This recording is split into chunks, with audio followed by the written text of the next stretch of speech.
It's another edition of Time About the Movies, and today we're taking a look at the 5 films of September 22nd, 2006. On today's show, the Jackass crew is back with a brand new movie. We also have Jet Li starring in a new action movie. James Franco stars in a period piece war film. We have a remake of a Best Picture winner, and Michel Gondry has a new film after Eternal Sunshine of the Spotless Mind. But of course, before we get to any of those movies, we need to talk about the biggest new release of the weekend, which was, of course, Jackass number 2.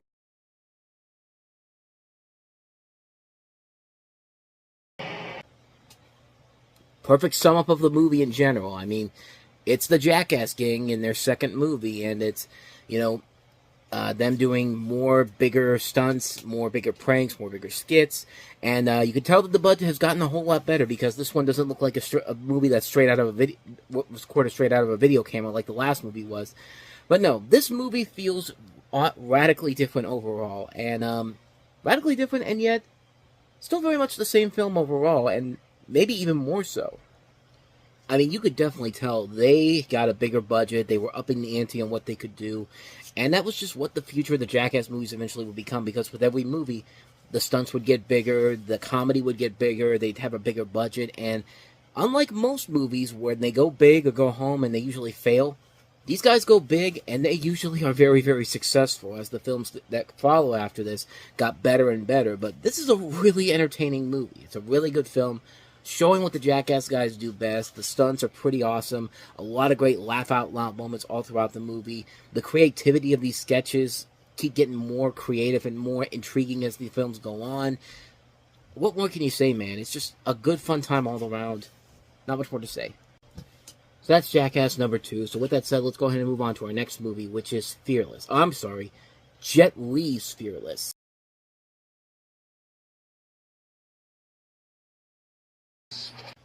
Because we can't compare it to the 1993 Jeff Bridges, Rosie Perez movie or something like that. But this is Jet Li. It's loosely based off the life of Huo Yanija, if I'm pronouncing that correctly, a Chinese martial artist who challenged former foreign fighters in highly publicized events. And in this, Li stated that the film was his last wushu martial arts movie, a point made in the film's TV promotions and other publicity. But he would do more action films with martial arts in them and didn't rule out historical epics with martial arts. And it just leads to a lot of impressive stunt work. A good movie overall. Not quite Crouching Tiger, Hidden Dragon or Hero, but still a really enjoyable film overall. I don't really have too much more to say about it, but it's been a long time since I've seen the movie. But last time I saw it, I remember really liking it overall. So, yeah. Not much more to say about that one. Pretty good movie overall. Great stunt work all around. It's Jet Li doing what Jet Li does best. So, yeah. Definitely check it out. Fearless.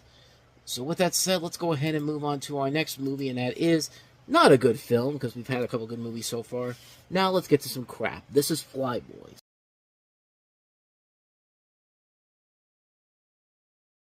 See, that should have been the first warning right there. This is done by the same people that did Independence Day and The Day After Tomorrow, Roland Emmerich, of course, who produces this movie. This is directed by Tony Bill, and one of the writers is David S. Ward, who were great people back in the day, but around this time, they were really struggling to just keep their names in Hollywood, and this film didn't help out much at all. So, set during World War I, the film follows the enlistment training and combat experiences of a group of young Americans who volunteer to become fighter pilots in the Lafayette Escadrille. I think I'm pronouncing that right. I might be not, but Lafayette Escadrille, I'm just going with that. The 124th Air Squadron, formed by the French in 1916. It deals with the themes of friendship, racial prejudice, revenge, and love. Unfortunately, the movie itself is not that great, and when you're making a movie like Pearl Harbor look more enjoyable and more entertaining than this, then you really are making a bad case for yourself, because, my God, this is a terrible movie, man. James Franco, man, just pick these really bad movies after Spider-Man, like this, Annapolis, just movies that probably could have been good, but they have nothing of value whatsoever to them. And this is a film that has got zero effort put into it, nothing of value, nothing about this film is worth it in the end. And yeah, it's just a really bad movie. It's just not an entertaining film. It's boring. It's lifeless.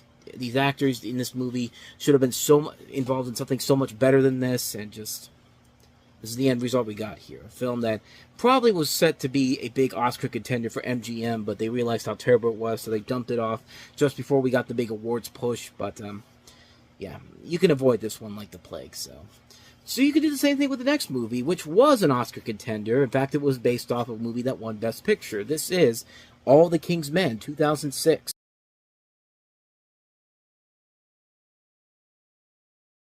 I mean, come on. A cast that includes Oscar winners like Sean Penn, Jude Law, Kate Winslet, Mark Ruffalo, James Gandolfini, Patricia Clarkson, Anthony Hopkins. Written and directed by Steven Zaillian, who made Schindler's List, was the screenwriter of that. Based off of one of the greatest Oscar-winning Best Pictures of all time. I don't know if that's true or not, but I mean, I remember seeing the original movie. I thought it was good, but I don't know if I would say greatest Best Picture of all time, but. The fact that you're going all the way out to adapt remake a Best Picture Oscar winner like this, like, you better have something really good here. And you have a story that narrates the rise to power and demise of Governor Willie Stark, played by Penn, who takes the office in the American South. And the fictional character is loosely based off of Louisiana Governor Huey Long, who was elected as a U.S. Senator and was assassinated in 1935. And the pieces are there for something really good. Unfortunately, this is a pointless remake on so many levels, and right from the get-go, everyone realized, yeah, this definitely was not a movie that needed to be made, and quite honestly, there was no real reason whatsoever to remake this movie, and it's a lifeless movie. It's kind of like Flyboys. Like, it completely misses the point of why it was trying to exist in general, because the original film had a point to it. There was a purpose to its storyline, and in this movie, there's nothing about it here. Everything is just so bland, it's so tedious. These actors who should be doing so much more in this movie are completely being wasted in this film. Like, it's amazing how they just sucked all the life out of this movie, of the original film, for this movie. Like, what's the point? Like, why even bother remaking it if you're just going to suck everything out of it that made the original film so great? This is a prime example of what happens when you take something that won Best Picture, was a Best Picture Oscar winner, and just try to remake it and just suck the life out of it and just give this movie no purpose to exist whatsoever, just to make a quick buck. And that's exactly what this movie was.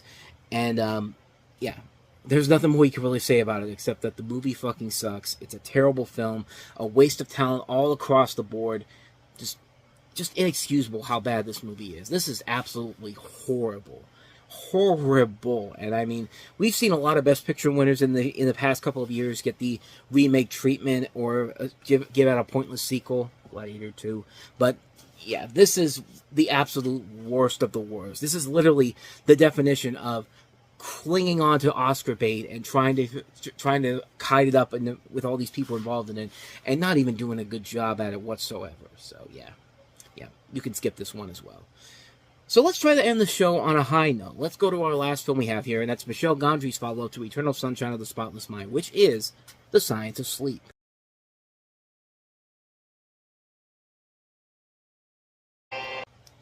So in this movie, you have a man who's entranced by his dreams and imagination and is love-struck with a French woman and feels he can show her his world. You know, like the song in Aladdin goes, "I can show you the world," which...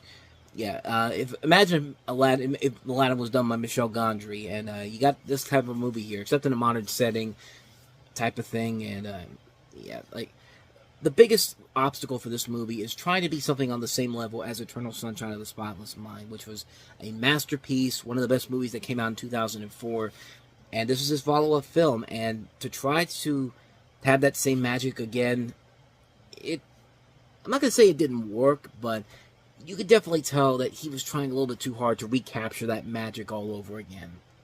And the end result overall is a film that's good. It's a good movie. It's a visually pleasing film.